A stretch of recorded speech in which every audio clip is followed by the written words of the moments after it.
Hey, what's up, everyone? Sean here with Blue Ridge Silverhound. For a second, I forgot who I was. Doing these many videos, you tend to forget sometimes.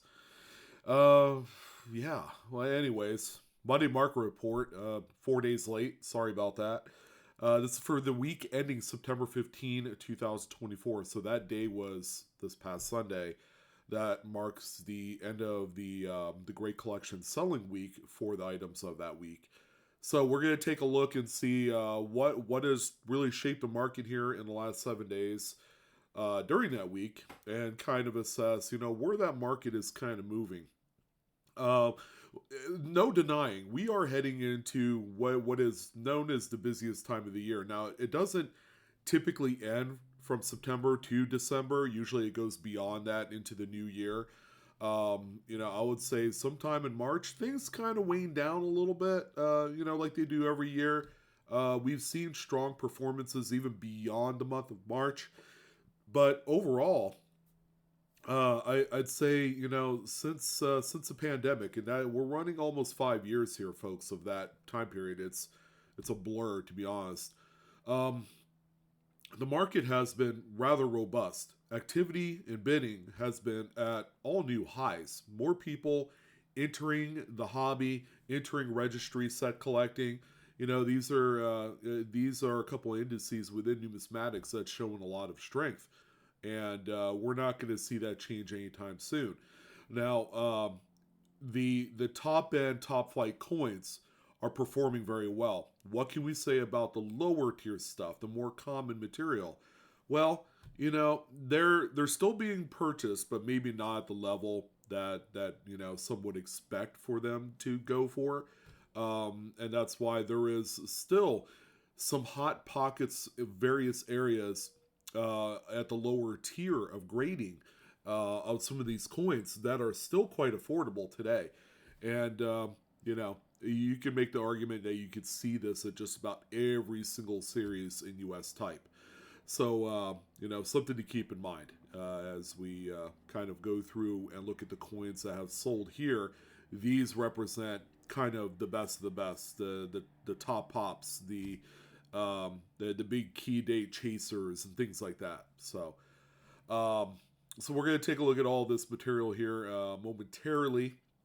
We do have a show on Whatnot coming up on Friday called the Premier Friday US Type and World Showcase. We have a blockbuster of a show.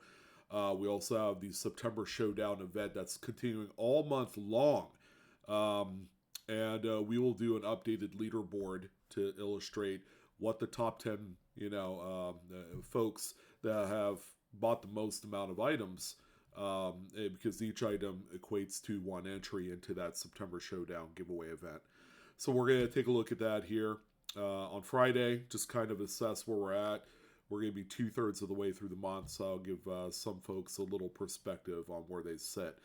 And because the holidays are coming up, Whatnot has pushed a a pretty phenomenal promotion geared toward new sellers. If you haven't signed up on the platform and you're looking for like that secondary selling platform that'll complement things like eBay or Facebook Marketplace, USA Coinbook, and a few others, look no further than this platform. It's one of the biggest, brightest live auction platforms today, and their promotion they are going to match up to $150 for your new sales through the first 7 days. So if you sign up and you do a show, you sell your items, you make at least $150, they're going to match that. So $150 will be as if you had made $300.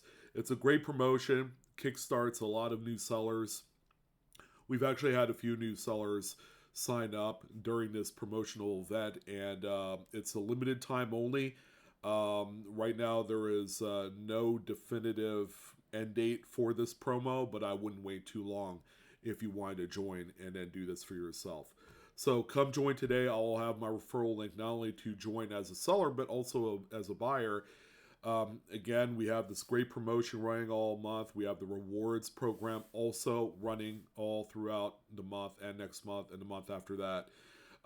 We are all in on this. So hope to see you there. If you sign up as a buyer, you get 15 bucks off your first item. Pretty cool. All right, so we're going to go ahead and breeze through these listings, starting out with a 1996 Lincoln Memorial set. The big reason why this is here is simply for that registry set application. There would be no other reason why you would ever invest in a coin like this, especially for the amount of money that this example sold for. Now, it is the highest graded example out there. There are a few in the pop reports at a mid-state 69 red, and that's a truly high grade. There aren't too many that fit that mold. This one here ended up selling for $4,604.54. Again, keep in mind that dollar figure. There is a bunch of other different coins that you can buy with that kind of money. So investing in something like this would be foolhardy. However, if you're a registry set owner of, a great Lincoln set collection, this one's going to be a must-add to that. Next one that we have here, and I've been kind of chronicling the progression of the 1972 FS101 doubled die obverse Lincoln set, which is what we see here. This is one of the greatest doubled dies, bar none, in U.S. type. You can see the obverse of the coin and just that amazing amount of spread. It's one of the strongest doubled dies that you will ever come across out of any denomination you could ask for. Rivals such coins like the 55 DDO, the 69S is another big one as well. And you could always tell the strength of a doubled die depending on how much your vision changes after staring at it. So this one right here certainly fits that as well. Now, coins that have graded 65 plus and up, 66, 67, these have all been going up and up and up. Okay, there are a few that have plateaued to a certain price value. However, for folks that can't afford $2,000, $5,000 for some of those higher grade pieces, they're going to look at what we consider to be the secondary tier of these coins. This is that one example here in a mid-state 65 red. This particular example ended up selling for $1,012.50. It finally broke that $1,000 barrier for a 65. We've normally seen prices of around $900 to about $950 for this same grade, and it's not particularly rare to find one in a 65 red. However, now that we know that this has cracked that $1,000 barrier, we expect the prices to kind of stay at that level and possibly go up a little bit more. So we'll just keep an eye on the market of this particular coin as we head on through the years, because, obviously supply and demand is a thing. And, who knows how long this will last. Next one that we have here, this one is a kind of a head scratcher to me. It's a rather pedestrian graded 1970s large date. This is the more common date type of variety of this coin in a proof 66 red brown. Now, some would speculate that the toning on the obverse is what ultimately made this coin, but toning on copper Lincoln cents, some of it's not very attractive. This one right here, with this kind of hazy target tone type of toning on there, it's either a love it or hate it thing. Me personally, I'm not a true fan of it, and I'm pretty sure my wife has this same coin in her collection because she collects toned Lincolns. So outside of that, this is a coin traditionally that'd be worth about 25 bucks in this grade and in this color designation. However, this one ended up at $2,137.50. And to make matters kind of even more muddied, it's not cameo. It has no cameo whatsoever on the coin. So is it really just about the color on this one? I don't know. Kind of crazy that someone would pay that kind of money for this. Again, yeah, I'm a little bit confused here. But anyways, how about one I'm not particularly confused about? We know what we have here, right? 1955 Lincoln Wheat Cent FS101 doubled die obverse. This is This is a big chaser. If you're a completionist in the land of Lincoln Cent collecting, this one is going to end up being one of those pieces that you need. All right, and the price of entry is not cheap. It's not a couple $1,000s on the low end. So we have this one here, great looking mid-state 65 red. Looks like it's turned a little bit into a red brown over the years. It was graded in an older NGC fatty. And this one ended up selling for $21,375, which is well above and beyond that floor for these coins. And they just continually get more expensive the higher that grade gets. We also have a 1945 Lincoln Wheat set. This one, of course, another registry set inclusion. Mid-State 67 plus full red, CAC certed, exceptional 1940s coins, still going to be very desired. And the pops on some of them are quite non-existent, as far as like the highest grade. So this one right here, not at all surprised that this one hammered at $4,361.62. We also have this 1936, another exceptional piece. This one's quite clean and probably earned every bit of the 67 plus red grade out of all the other coins I've seen so far today. Even has a CAC cert, which makes all the sense in the world on this one. And happy to say that this one sold for $2,306.25. It is not the top pop. I believe 68 is on this one. So this would be a great kind of secondary coin while you're waiting on another 68 to hit the market. And the 31S, this one's very investable. It's a key date, sub-million mintage. I mean, you gotta love all those things. It tick marks a lot of the boxes for a coin that you should be able to invest in pretty easily. So this one here in a 66 red is a fantastic grade. It's one of the higher grades. It is by no means the top pop because we've seen examples sell for many tens of thousands of dollars in 67 plus grades. This one right here is just an incredible looking piece. $3,037.50, and they own it. And finally, this one right here, we need to start talking about it because it's the first reported sale on public auction, whether that's Great Collections or Heritage Auctions. As far as a auction house, I'm not speaking on behalf of like eBay and things like that. It's a 1910 Lincoln Wheat Cent. This one is the reverse of 09. This is the new kid on the block for variety, and it's not the most spectacular looking example because the NGC gave it an AU Details Whiz designation on there. So it's a problem coin right out of the gate. But this is something, again, ladies and gentlemen, that is being talked about in the hobby. It's all a conversation started by a gentleman by the name of Sean 2.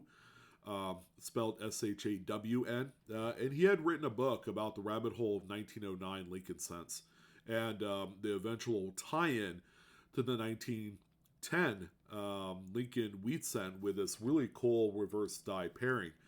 So if you want to know more, grab his book. It's available on Amazon, and it's been one of the best-selling books, and this coin has intrigued a lot of folks.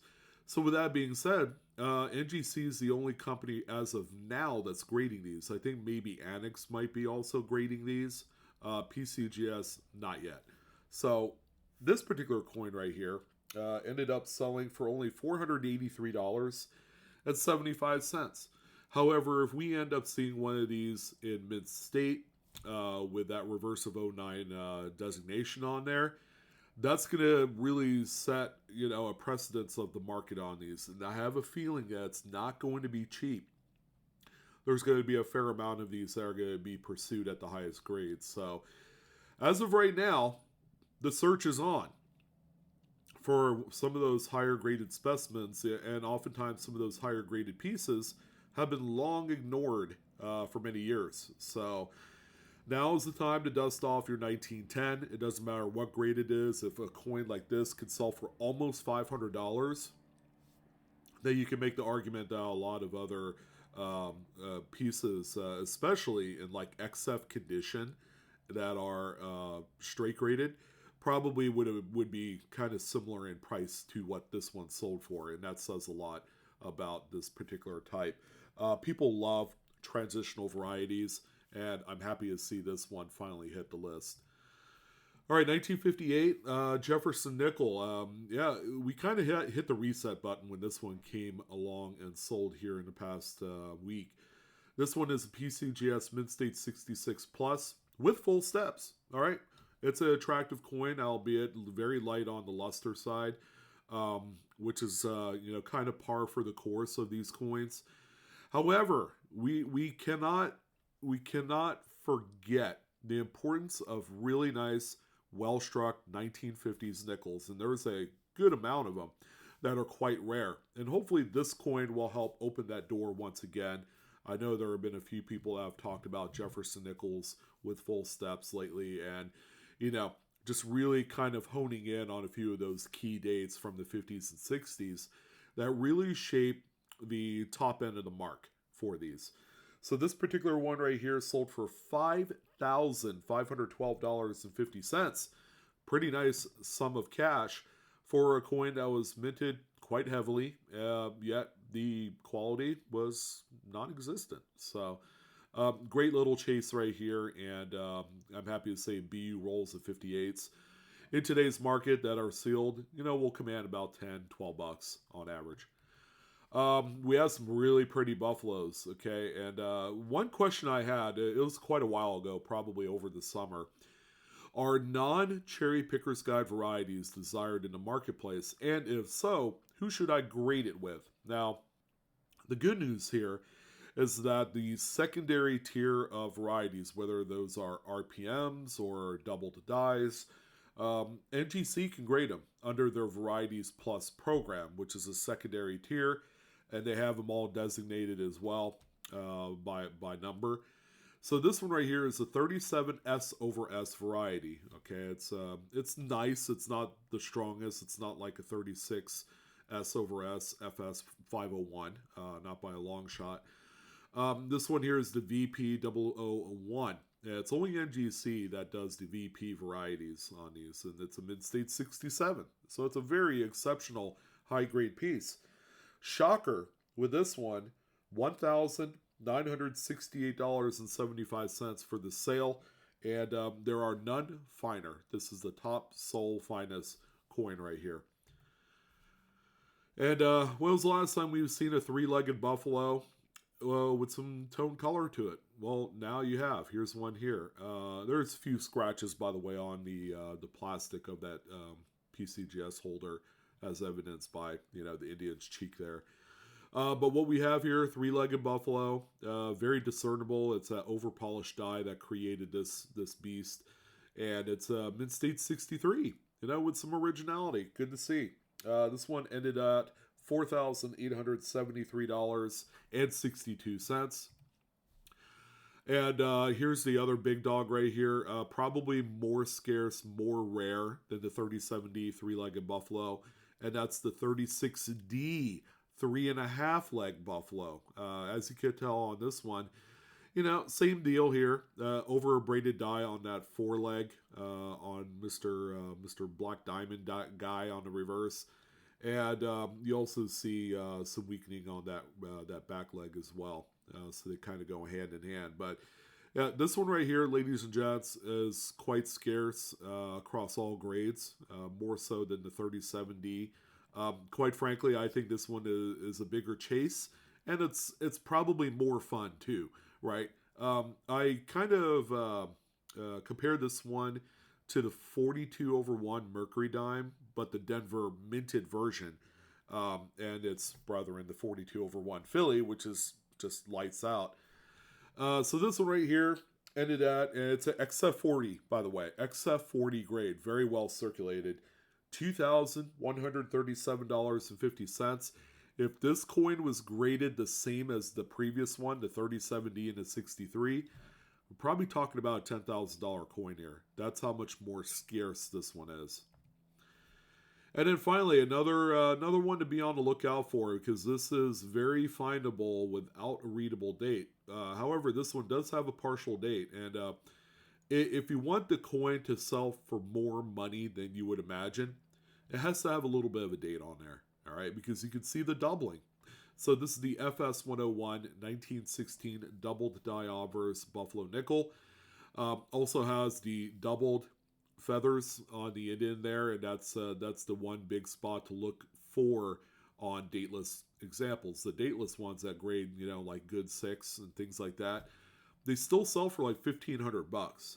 So it's certainly worth a look. If you have a bunch of dateless buffaloes, look through them. You never know what you're going to find. So in this grade, in a fine 15, and again, this is where showing some of the date is going to matter the most, $7,087.50. My goodness. Someone really hit a home run with this one. But hey, if I'm going to tell you that this is the normal price for these, it's going to make you drop everything and hunt for one for yourself, because it's, again, a very impactful variety. A few dimes, nice beauties. Mercury dimes, 42p right here with some nice original OG color. No split bands on this one. It's just a 68 plus grade. CAC certified as well. Really nice coin. $4,331.25, and it's also got a cat green bean on there, so they really do agree to this this grade on this one. And my favorite, this 31D. My God, what a gorgeous coin. Some people are not fans of toning. I'm on the other side of that fence there. A real beauty. I mean, the coloration on this one is really eye-popping. Yeah, this is the one that you could probably see from a yard away. It's that beautiful. In a showcase, this one would really pop, in a landscape of other coins. 31D, also a little bit tougher date as well. All right, so this is a 67 plus full bander. How about $4,500? This is one of those instances where I wish I had $4,500 to spend on something like this. But deep down inside, it's I adhere to a specific budget even for my collection. But it's always good to dream, right? And that's why we're in this hobby, is that you kind of step up the ladder each and every single time, and that's why I resell on platforms like eBay and whatnot, is to get closer to that pinnacle of owning kind of like some of these type of coins. And here's a quick little update on the 16D VF20. VF20 is a nice grade, and this is a decent coin. It's not my favorite, due in part to the scratches on the reverse. Albeit very light, which has still allowed this one to have a straight grade by NGC, which is nice. That works. So this one right here in the VF20, if you need one that looks decent with full rims, you're going to expect to pay over $5,000 for it. $5,077.12 was your hitter on this one. We did end up with a couple modern proof quarters. One of our local resident collectors of Washington quarters was gunning for these and didn't have a real shot because they were pricey. 71S in 69 deep cameo. Cameo frost on early 70s and 60s Washingtons. Quite scarce. So I'm happy to see this one on board here. Finest grade too, I believe. $1,856.25. There was also the 68S, and this one is comparatively much more beautiful than the previous. It is 69 deep cameo as well. Probably a good reason why this one ended up selling for $2,481.75. And our last couple coins of the day, 43. This is again another reason why to look through scrap silver. 43p, 43s, 34 is another great date with some pretty insane doubled dies. This one right here is one of the big ones. And it's an XF45. XF45, which obviously this is kind of like that prototypical grade of Washington quarter in the circulated bin of silver quarters at your local coin shop. And you best believe they're not going to be looking for these, but why not you? This one right here ended at $803.14. And the final coin, I call this Moonlight Through the Everglades because that's what the toning looks like. Holy smokes. 1930 Standing Liberty Quarter has got to be one of my favorite themed toners in quite a while. I haven't seen one that, it's quite dark, yes. Some people are not fans of dark toning. This one is like perfect, you know? Um, yeah, it's like I don't know how to put it. Yeah, it's like a full moon in a West Virginia forest. I don't know. It's crazy looking. Anyways, 67 plus cat green bean. It does not have a full head, but I think the toning really wins the day on this one. How about $5,625 on that final price there? Um, yeah, again, I wish I had 5 grand to put down on something like this. This one would be buried with me, no doubt about it. When that day comes, it's just an awesome looking coin. Well, it's gonna go ahead and do it for this one, folks. Sorry for being 4 days late. Life kind of happened this week. Information provided in this video is for educational purposes only, not financial advice. Please collect and or grade your coins responsibly. And I'm your host, Sean, with Blue Ridge Silverhound. Don't forget to do those 3 things on screen there. I will love you long time, baby.